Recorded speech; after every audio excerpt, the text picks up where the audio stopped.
Ito yung niluto kong chicken thigh with cashew. Yan.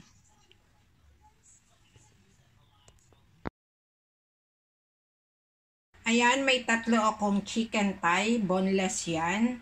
Ayan, lulutuin ko po siya. Una, lalagyan ko muna siya ng konting salt and white pepper. Ayan, ang una kong gagawin, ipapray ko muna itong cashew. Walang mantika yan. Papray lang. Yan. Para lang mag-brown-brown siya. Nga pala dito nga pala sa lulutuin kong ito, pwede yung mani na walang balat. Kaya lang wala akong maning nabili, cashew ang nabili ko. So, pwede naman dito. Ipapray ko muna yan. A few moments later.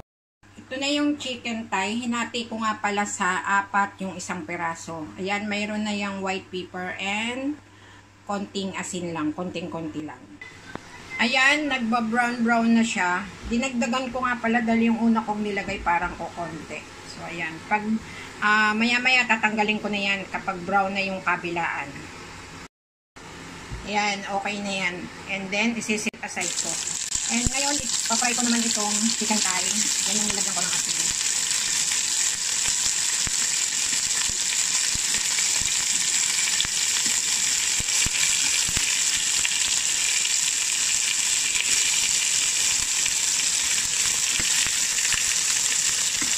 Yun nga palang isang chicken thigh.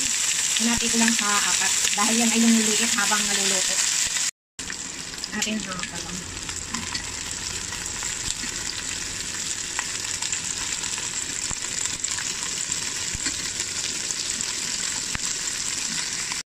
Ayan, after nyan, hindi naman lupong-lupo, parang hapok lang siya. I-sit aside. Ayan. Ayan, ito o.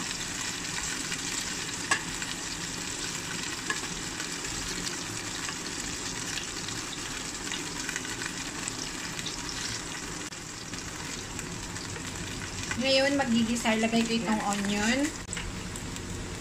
Ayan. And then, garlic.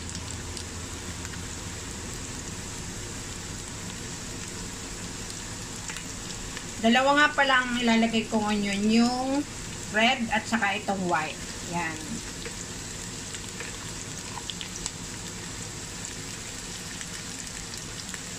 Sabay-sabay ko na okay lang naman yan.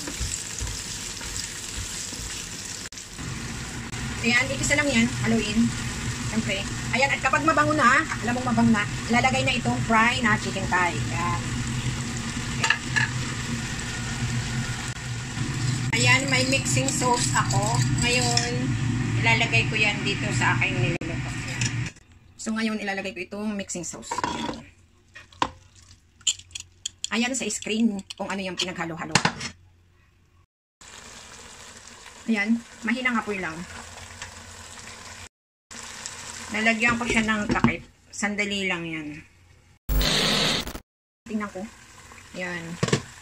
Ano lang siya, balik ta rin. Ayan.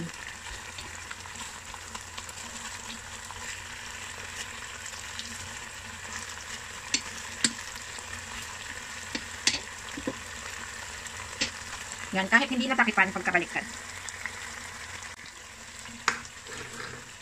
Ayan, okay na. Then, ngayon ko ilalagay itong cashew or peanut. Yan.